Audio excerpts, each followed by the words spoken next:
The Philippine Bureau of Immigration recently announced that 91 Chinese citizens were arrested and deported as part of a cross-agency raid targeting illegal offshore gambling platforms and related mining operations. The Bureau of Immigration stated that these illegal Chinese workers continued to work for an offshore gambling company, even after the Philippine government shut down the industry last year. In July 2024, under the orders of President Ferdinand Marcos Jr., the government revoked the licenses of Philippine offshore gaming operators, also known as POGOs. Immigration officials explained that the 91 Chinese citizens were working at unauthorized POGO centers in various roles. They were scheduled to fly back to China on a Philippine Airlines flight on the morning of September 19th. Once back in China, they'll face prosecution. Over the past decade, Southeast Asia has become a major hub for illegal online gambling and fraud, largely run by criminal groups from China. Since gambling is illegal in mainland China, these organizations have turned to countries with more relaxed regulations, such as Myanmar, Cambodia, and Laos. The Philippines became a significant base during the presidency of Rodrigo Duterte, who was seen as closely aligned with the Chinese government. During his tenure, the Philippines legalized offshore online gambling, allowing foreign operators to apply for business licenses. This industry became a key part of the Philippine economy. In 2019, during the peak of the POGO industry, it was estimated that 130,000 Chinese nationals were working in the sector. POGO companies required Mandarin-speaking staff for their call centers. However, in late July 2024, the policy took a sharp turn. President Marcos ordered a full ban on offshore gambling operators, issuing an ultimatum for companies to close and deport foreign workers by the end of 2024. However, local casinos for Filipinos remain legal. The Bureau of Immigration estimates that over 400 companies and tens of thousands of employees from China and Southeast Asia were affected, with Chinese citizens making up about 70% of those impacted. The government suspects that thousands of these individuals were illegally recruited and forced to work under harsh conditions. A report from the United States Institute of Peace shows that by the end of 2023, transnational crime groups from China had earned nearly $64 billion through illegal and unregulated online gambling and fraud, with millions of victims globally. Jason Tower, director of the USIP Myanmar program, stated that criminal groups expelled from China initially focused on illegal gambling, but later switched to online gambling, with the Philippines becoming one of their key bases. He pointed out that one of the main reasons these organizations chose the Philippines was because the Duterte government was seen as pro-China and opened the door to foreign online gambling operators, providing a legal and loosely regulated platform for the industry. In recent years, POGOs in the Philippines grew rapidly, with Chinese criminal organizations using legitimate gambling companies for a range of illegal activities. Even though the gambling industry has brought significant business benefits to the Philippines, the associated rise in criminal activities has sparked strong backlash from the local population. After taking office in 2022, President Marcos launched a crackdown and in June 2024 issued a ban, stating that the Philippines' international reputation had been severely damaged as a result. Aaron Jed Rabena, a senior lecturer at Asian Center in the University of the Philippines, has long monitored the POGO sector. He stated that the crime issues related to gambling are quite serious, which has led the public to realize that the risks and threats brought by online gambling have now outweighed its benefits. Through a series of investigations and rescue operations, Philippine authorities have uncovered shocking patterns of exploitation and abuse within the offshore gambling industry. Reports have emerged of Filipino women being trafficked into China under the guise of marriage. These activities are allegedly connected to Chinese crime groups in the Philippines. In addition, hundreds of Filipino and foreign workers have been rescued from offshore gambling companies, where they were subjected to illegal detention, forced labor, and even torture. Authorities also discovered that some offshore gambling operations were fronts for elaborate cryptocurrency scams, where employees were forced to work long hours and deceive customers. In July 2024, the Philippines issued an arrest warrant for Alice Guo, the Chinese mayor of Bamban, Tarlac. They accused her of shielding a large online gambling center and concealing the Chinese nationality of workers to run for a public office meant for Filipino citizens. Ravenna analyzed that before becoming mayor, Guo, who was suspected of being a Chinese spy, was largely unknown to voters and lacked the proper educational background. Despite this, she managed to win the election, and her jurisdiction was found to have many illegal gambling companies. Ravenna remarked, "I think this is quite dangerous. It shows that criminal organizations are beginning to support political candidates to gain more protection. In fact, maybe it's not just her. There might be others like her who have been bribed. They may not be politicians, but ordinary citizens or business people." Analysts pointed out that Chinese crime groups around the world are funded and controlled by the Chinese Ministry of Public Security and the United Workfront Department. Figures like Guo are an important part of the Chinese Communist Party's long-term strategy to infiltrate and control Southeast Asian countries. The current Philippine government is clearly aware of this, which is why it has adopted a completely different stance towards the Chinese Communist Party. On October 2nd, the Philippine National Bureau of Investigation announced that Guo and several of her relatives are facing 70 criminal charges, including falsifying documents and violating the Anti-Subversion Act. In June, the Manila Regional Trial Court ruled that Guo and her parents are Chinese nationals. According to reports from the Philippine Business Journal and the Philippine Star, the NBI confirmed on October 2nd that her relative Sheila Leal Guo is also a Chinese citizen. Philippine authorities accused the Guo family of providing false nationality information to set up businesses and acquire real estate in the country.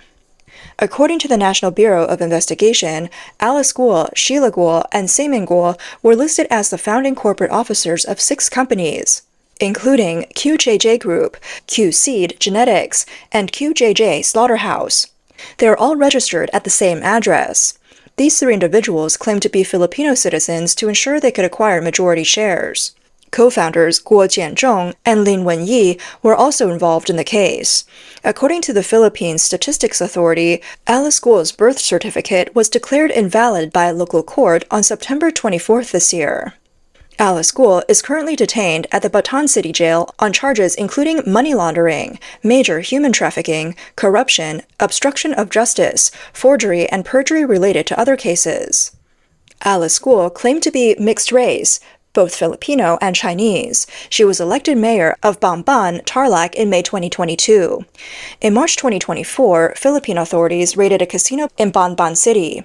Law enforcement officials said that Guo had built an offshore gambling hub primarily for Chinese nationals on some of her land. Authorities rescued nearly 700 workers, including over 200 Chinese nationals and 3 Taiwanese nationals.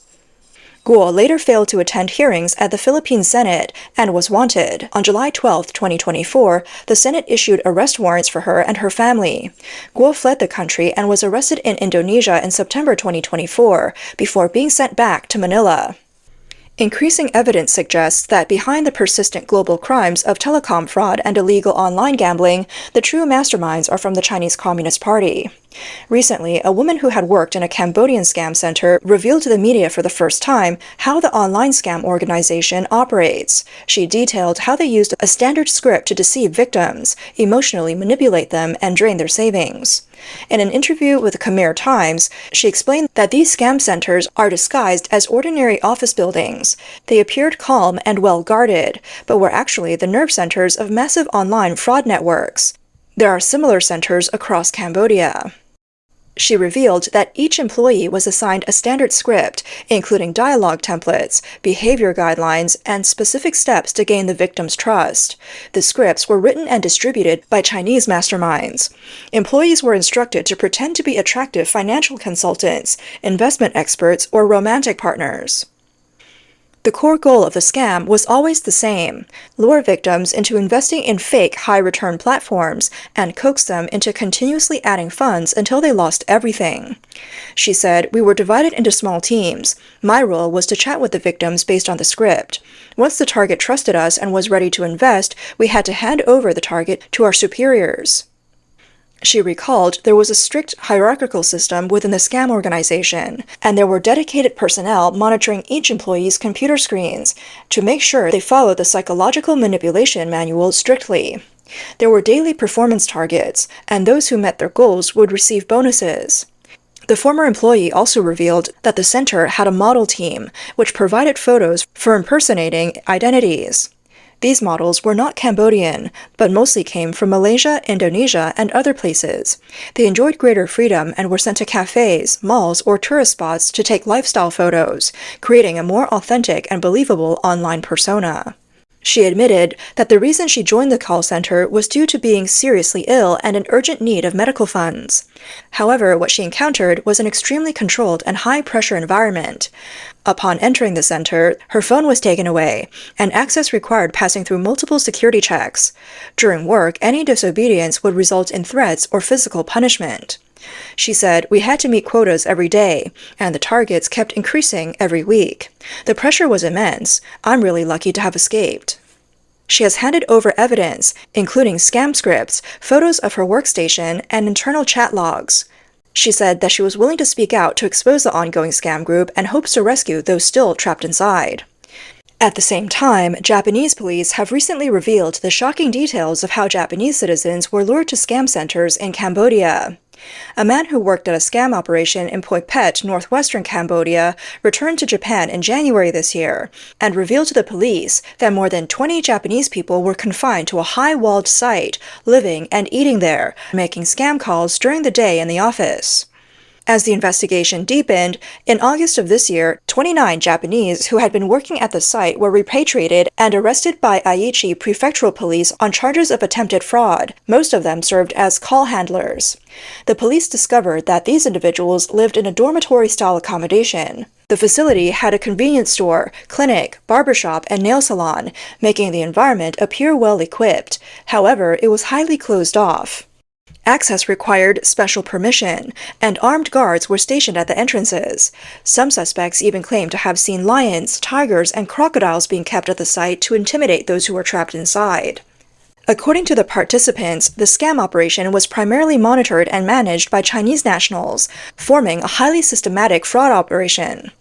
The 29 Japanese individuals were divided into small groups, working in cubicles, pretending to be employees of telecom companies or police officers. They made scam calls all day using smartphones. Their living conditions were strictly controlled, with fixed wake-up and lights-out times. Performance was tracked on a whiteboard, and tardiness resulted in fines. Cameras constantly monitored them. New recruits had to memorize the scam scripts, and at the end of each day, they had reflection meetings, where they played recordings and critiqued each other to find the most convincing lines to deceive victims. However, when someone's performance was poor or they expressed their desire to return home, they faced brutal punishment. Police pointed out that some of the individuals had confessed that the actual environment was even worse than we imagined. Most of these individuals had been lured abroad due to debt issues, promised high-paying part-time jobs, or persuaded through social media or face-to-face interactions. The actual pay they received was only a small fraction of the scam proceeds. Those who impersonated police officers as call agents earned slightly more due to the difficulty level of their roles. Most people spent their earnings on entertainment at the site or used it to pay off debts. When they were repatriated, most of them had little to no cash on them. Similar situations along the eastern border of Myanmar, where Japanese call handlers face violent oppression. If they fail to meet targets, not only are they denied pay, but they're also tortured with electric batons. The sites are similarly surrounded by barbed wire and guarded by armed police.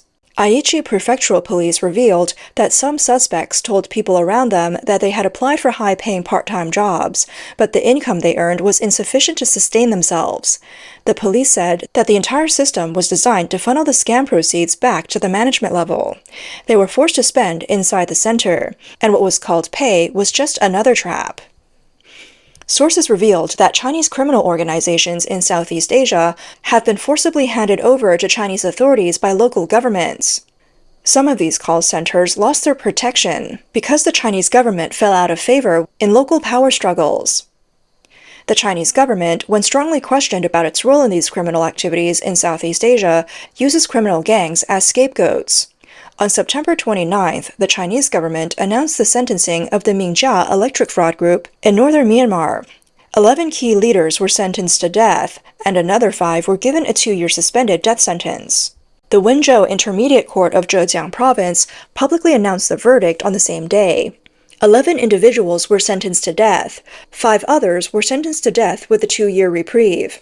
12 others received prison sentences ranging from 5 to 24 years, along with fines, property confiscation, and deportation. The court charged that since 2015, the Mingjia criminal group had set up multiple operations in areas where they engaged in telecom fraud, running casinos, drug trafficking, and organizing prostitution. They were involved in gambling and fraud activities worth over 10 billion yuan.